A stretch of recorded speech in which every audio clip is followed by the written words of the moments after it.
जनवरी 2021। सोचिए, अमेरिका का stock market अचानक से एक फाइनेंशियल बैटलफील्ड बन गया। एक ऐसी डाइंग वीडियो गेम कंपनी जिसके स्टोर्स एक एक करके बंद हो रहे थे, उसने लिटरली पूरे वॉल स्ट्रीट सिस्टम को हिलाकर रख दिया। आज की इस चर्चा में हम इस अनप्रेसिडेंटेड हिस्टोरिक इवेंट को डिकोड करेंगे। आखिर हुआ क्या था, चलिए जानते हैं। 2000%। ये नंबर अपने आप में हैरान करने वाला है। पता है, एक स्टॉक जो सिर्फ $20 पर ट्रेड कर रहा था, वो देखते ही देखते कुछ ही दिनों में सीधा $483 तक पहुंच गया। ये कोई नॉर्मल मार्केट मूवमेंट तो बिल्कुल नहीं थी, ये वाकई एक फाइनेंशियल अर्थक्वेक था। ये पूरी सिचुएशन ना एकदम क्लासिक डेविड वर्सेस गुलायत की स्टोरी बन गई। देखिए, एक तरफ थे वॉल स्ट्रीट के बिलियनेयर हेज फंड्स, जिनके पास इमेंस इंस्टीट्यूशनल पावर और कैपिटल का पहाड़ था, और दूसरी तरफ ऑर्डिनरी रिटेल ट्रेडर्स। उनकी ताकत क्या थी? रेडिट के मीम्स, इंटरनेट का पावर और उनकी कमाल की यूनिटी। तो सबसे पहले बात करते हैं इस डूबती हुई कंपनी की, गेमस्टॉप की बैक स्टोरी की। उस वक्त बिजनेस लॉजिक बिल्कुल क्लियर दिख रहा था। जैसे जैसे स्टीम, एक्सबॉक्स और प्लेस्टेशन पर डिजिटल डाउनलोड्स पॉपुलर हुए, फिजिकल गेम सेल्स बुरी तरह गिर गईं। गेमस्टॉप के स्टोर्स लगातार बंद हो रहे थे। वॉल स्ट्रीट का कॉन्फिडेंटली मानना था कि ये कंपनी सीधा बैंक्रप्सी की तरफ बढ़ रही है, और सच कहें तो मार्केट फंडामेंटल्स भी साफ यही इशारा कर रहे थे। अब यहाँ से शुरू होता है वॉल स्ट्रीट का एक बेहद खतरनाक दांव। खैर, इस पूरी घटना को समझने के लिए ना एक कॉन्सेप्ट क्लियर होना बहुत जरूरी है। Short selling.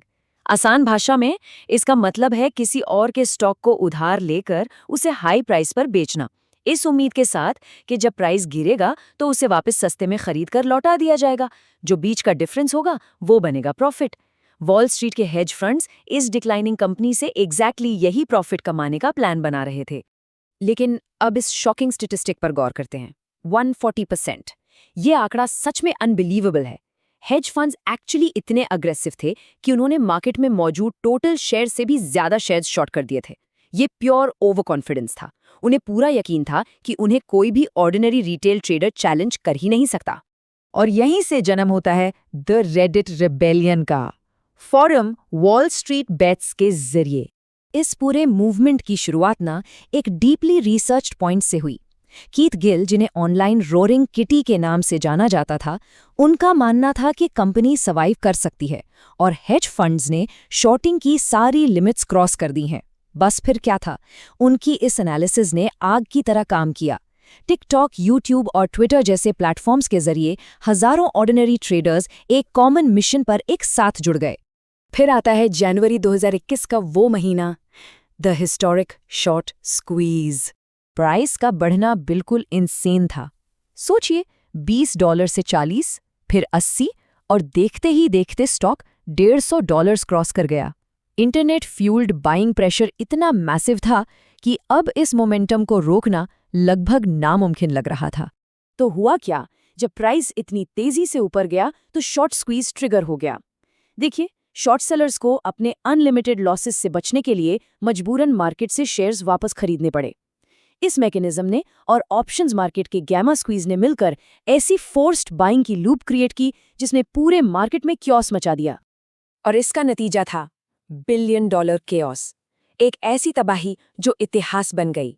यहाँ एक बहुत इंटरेस्टिंग कॉन्ट्रास्ट देखने को मिलता है। जब बड़े इंस्टीट्यूशनल इन्वेस्टर्स स्टॉक्स के साथ इस तरह का प्ले करते हैं ना, तो उस एक्शन को अक्सर स्मार्ट स्ट्रैटेजी कहकर प्रेज किया जाता है।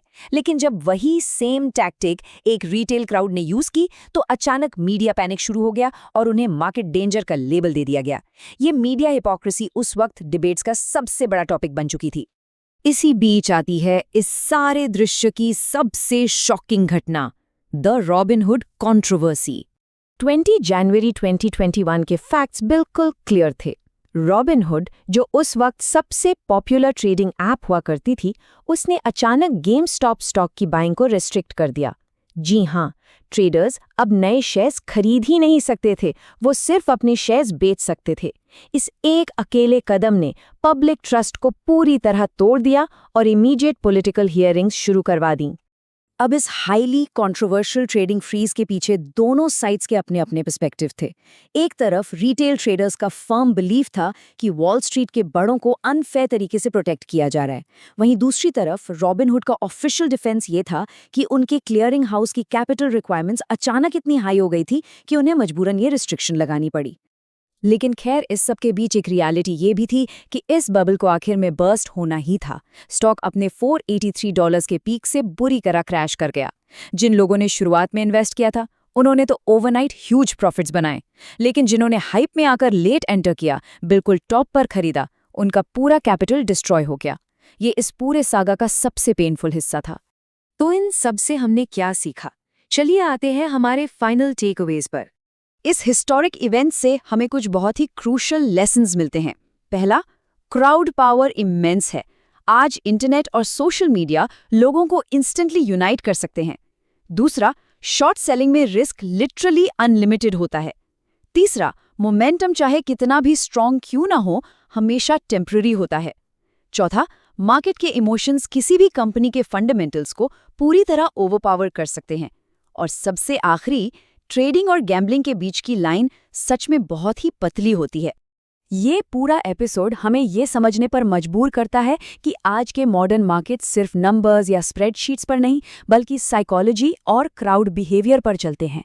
इस इमोशन ड्रिवन कियोस से बचने के लिए सिस्टमैटिक, रूल बेस्ड अप्रोचेस और डिफाइंड रिस्क का होना एब्सोल्युटली क्रूशल है। यही तरीका है इस नई मार्केट रियलिटी में सर्वाइव करने का। तो इस चर्चा को एक आखिरी प्रोवोकेटिव सवाल के साथ खत्म करते हैं। जनवरी 2021 में जो कुछ भी हुआ, क्या वो वाकई इन्वेस्टिंग का एक रूप था या फिर प्योरली एक फाइनेंशियल रिबेलियन?